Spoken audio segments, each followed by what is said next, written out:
Good morning, friends. Namaskar, Adab and Sat Sri Akal.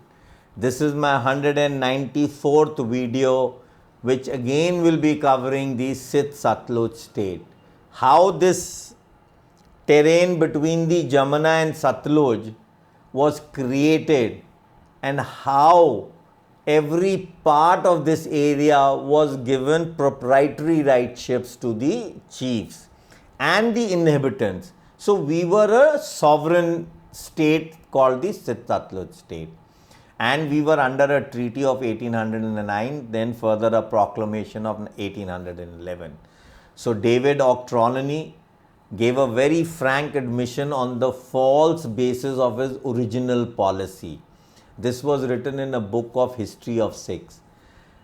Will long live in a memory of the people of the northern India as one among the very last of British leaders who endeared himself both to the army which followed him and to the princes who bowed before the colossal power of his race. So he was an officer. So the English advanced bodies of the troops towards the Sutlej contrary to the policy of 1809. When the apprehension of the French invasion of the east had subsided, when the resolution of making Jamuna a boundary was still approved, and when the policy of forming the province of Sirhind into a neutral or a separate tract between two dissimilar powers had been wisely adopted, the English viceroy had said that rather than irritating Maharaja Ranjit Singh, the detachment of troops which had then advanced till Ludhiana might be withdrawn and taken back to Karnal, which was the original cantonment to be made. It was indeed thought to be advisable to carry out this format. Now this Sutlej state, when I dug into the Firozpur and Ambala Gazetteer of 1882, it clearly speaks that this treaty even had a treaty within itself called the Treaty of Esquite. How they were to progress in Ambala district now, I'll say. So these disconnected chiefs of 1808 combined and applied to the British government for aid against whom? By the negotiation of Maharaja Ranjit Singh. So Sutlej state was finally taken under protection by this treaty of 1809. Between the government and Ranjit Singh, they were forever secured from encroachment. But with exceptions, the power and privileges of the chief remained untouched. Each great and small alike had within his own territory absolute civil, criminal, fiscal jurisdiction, subject only to the general authorities of the agent to the Governor General. So the right of esquite was the sole return for its protection which the British government demanded. Same things what I just said, even after 36 years of this treaty, the Rajas were yet considered to be the sovereigns of their place in this Sutlej. So June 1849, the sovereign powers were given to the British. Now remember, till 1849, friends, so Firozpur, Ambala, Kasauli, Dakshai, Sabatu, Jatok, till 1849, our Rajas were the complete sovereign of their territory. So the question of 1836 GGO needs to be questioned. So the dispatch of the Governor General embodying this resolution was dated 7th November 1846. The only states exempted were Patiala, Jind, Naba, Faridkot, Malerkotla, Chacharoli, Kalsia, Raikot, Buria and Mandot. The political agencies of Ambala was transferred into a commissionerate under an officer styled as Commissioner of the Sutlej state. So in June 1849, it was accordingly declared, with the exceptions of states already mentioned, all the chiefs would cease to hold sovereign powers. Well, doesn't make a difference. Even yet in a state like Ambala, which was Kalsia state. We were never even in 1846 taken over. Just the Raja of Kalsia was yet the... So, with certain privileges and exceptions, the revenue was to be assessed now by a British officer, but given in the coffers of the petty chiefs of the Rajas. So, the mutiny happened in 1856. By March, Mr. Frost, who was the Deputy Commissioner of Ambala, in calling on the Raja of Patiala at the very first minute to send troops, thus leading him to once to take a decided part from which he has never since swayed. A redoubt was created with the church in the center, and the remaining residents were concentrated in the houses around it. Lieutenant Campbell, this is now Ambala Cantonment Magistrate, their troops protected our stations and patrolled the Grand Trunk Road from Firozpur to Philor down to the walls of Delhi. The troops of Maharaja Patiala guarded Thanesar and Ambala. So this is how the British, under a protection, and even after 1846 and the mutiny of 1857, these some Rajas guided or supported the British. Now we will read from Punjab Land Administration Manual. The subject must be treated separately for different tracts. In treating of the subject, it will be convenient to deal separately with the territories included in the Punjab state as Maharaja Ranjit Singh bequeathed it to his successor. We all know. Here, as a distinction must be drawn between the Jagir tenure. Kangra, a tract between Beas and Sutlej, comprising of the present district of Jalandhar and Hoshiarpur, which was acquired in 1864.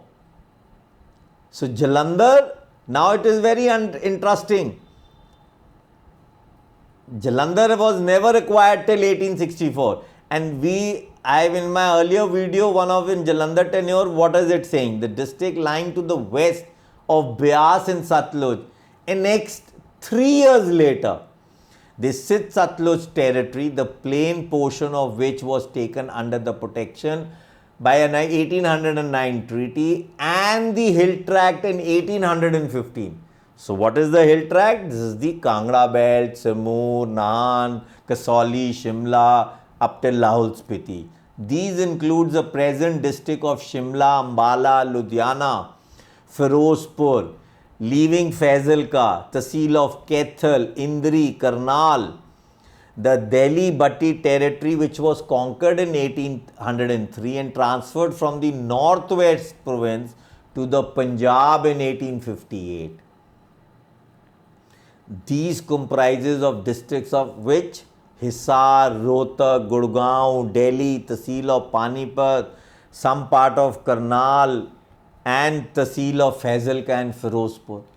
So, we all need to understand what is Sindh Sutlej state and how the Britishers were moving. Grants in perpetuity provided for continuous to male heirs was granted here. Unfortunately, the original holders releasing these Jagis provided for their continuance in favor of male issue or male heir or lenient heir. Numerous shareholders of revenue which undivided might have suffered to uphold the dignity of the head of a great family were either unnoticed or disregarded. Because, Punjab as such, people were very, very consolidated to their religion, to their pedigree, their male sons. The effort which was subsequently made to correct this mistake concern about large Jagirs. This is again that large estates throughout the province, and before referring to them, it will be convenient to describe the origin and the peculiar fashion of feature of the Jagirs of the Sindh, Sutlej and Delhi territories. Now, history of Jagir tenures of Sindh Sutlej state is very peculiar. The Jagir tenure of the district formerly known as Sindh Sutlej have a history of their own. No better account of their own can be found then given by Mr. Kingston in the Ambala Gazette, which is reproducing this para below. State of country before the chief was taken under protection.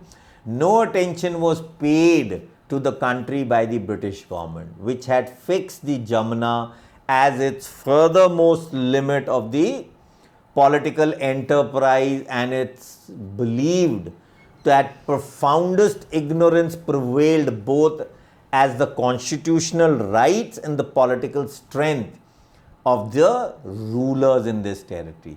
The Sutlej chiefs, which were taken under protection, on the other hand, the British government feared a new danger from the north of the combined invasion of the French and the Turk and the Persians, and it hastily decided to give up Jamuna as the boundary. So one needs to understand the history, what was really going during that period. So basically towards from the Afghanistan from this side, the French were trying, and the Turks and Persians, to invade into Maharaja Ranjit Singh territory and take this territory away and annex it to the French government. So that is why up till Lahore, this was a kind of a buffer situation. Given the policy of active interference, Delhi of a deputation represented by Jind, Patiala, Kethel invoked this Sutlej state.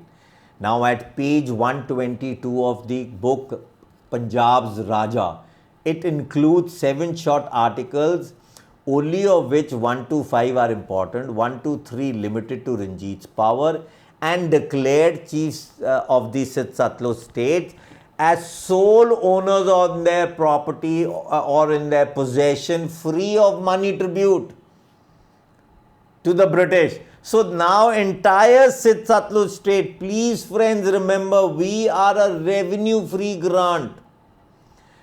While NOS number 4-5 of the treaty required to be returned, furnish supplies of armies and assist the British by arms against the enemy. So these were conditions laid. Instead of finding Ambala territory under control of a few central states, they had given it over to every holder of adventure with on powers of cohesion. So that means in Ambala district, everybody who was sitting on the land was given the right of ownership, because the Britishers didn't want any dispute. So relations between the British and the chiefs of Sutlej fraternity from 1809 to 1847 was amazing. Each chief, great, small alike, had within his own territory absolute civil, criminal, fiscal jurisdiction. No tribute was taken from them. So we were paying no lagan, no revenue, and though they were required in case of war, what I just said. Now the misconduct within these Sutlej chief starts. This is the first Sikh war which happens. Even after 36 years, this is an exception of 5 states which had lapsed for the failure of heirs. Fine, that was the Treaty of Mesquite. So gradually the Sikhs were getting precipitated to the thought, okay, why this also? So because their protection was complete now, Maharaja Ranjit Singh had died and the terrain was opened up to the Britishers. So now in June 1849, it was accordingly declared, with the exception states already mentioned, all the chiefs should cease to hold sovereign powers. It's fine, doesn't make much of a difference. Now what was another peculiar stand? The Jagir in the Sutlej states are not the gift of the British government, as are those in other parts of Punjab that was annexed after the second Sikh war, nor do they stand on the same footing as the conquest of Jagirs in the tract between Beas and Sutlej. Now this is that area between Jalandhar, Amritsar and the Lahore. But the Sikhs in the Sutlej, whom we transformed into Jagirs in 1847, every Jagir petty chief was protected till 1849. So the guarantee that they would remain in exercise of the same rights and authorities which they here though enjoyed from 1809. So now the Charmari tenures of Tahsil of Thanesar and Karnal, again which I had read in this is written here. We go to Punjab Settlement Manual, Administration of Sith Sutlej States and Hill States before 1849. This is the date where the sovereignty was taken away. The resident at Delhi had charged off all our political relations with the protections of the independent states in this northwest part of India. In 1821, he was replaced by a Governor General agent and a superintendent of the protected and hill state was appointed, who had his headquarters at Ambala in 1840. The superintendent by way of Governor General agent from the northwest frontier, who was also stationed at Ambala. So Ambala was never a Bengal presidency, it was a part of the northwest frontier. After the first Sikh war, the administration of the Sith Sutlej states was entrusted to this commissioner who was sitting in Ambala, whose charge comprised of these 4 districts of Thane, Ambala, Ludhiana and Firozpur. So commissioner who was sitting in Ambala district went up till Samur or Lahul Spiti. So Kasauli, Jatok, Daksha and all also fell into this.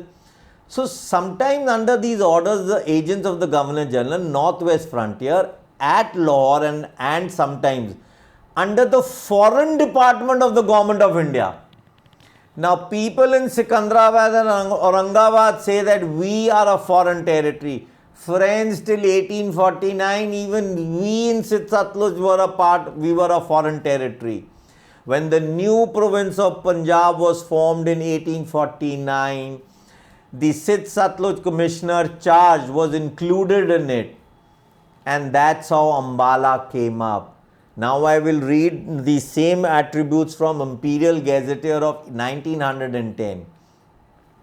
It says against 34th in 1834 in Punjab, thus the Punjab chiefs were protected.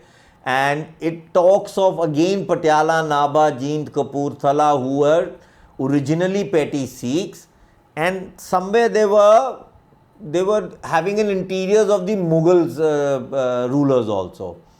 Now they were working as agents of the Mughal Empire during that period. So on the assumption of the Diwani of 1772, a series of instructions were promulgated on the basis of administration.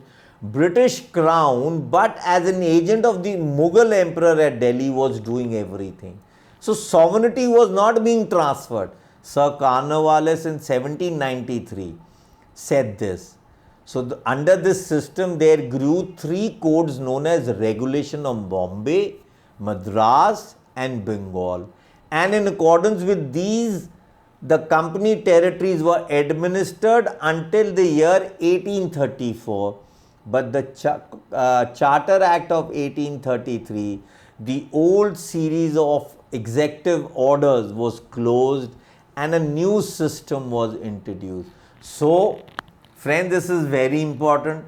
That means all orders from 1765 to 1833 lapsed.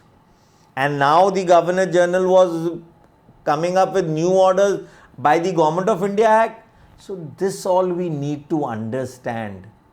So which territory? Are we in northwest frontier? Were we sovereigns? So Sith Sutlej state has its own history and we need to really read these books. I hope we all can do that. Thank you. Good day.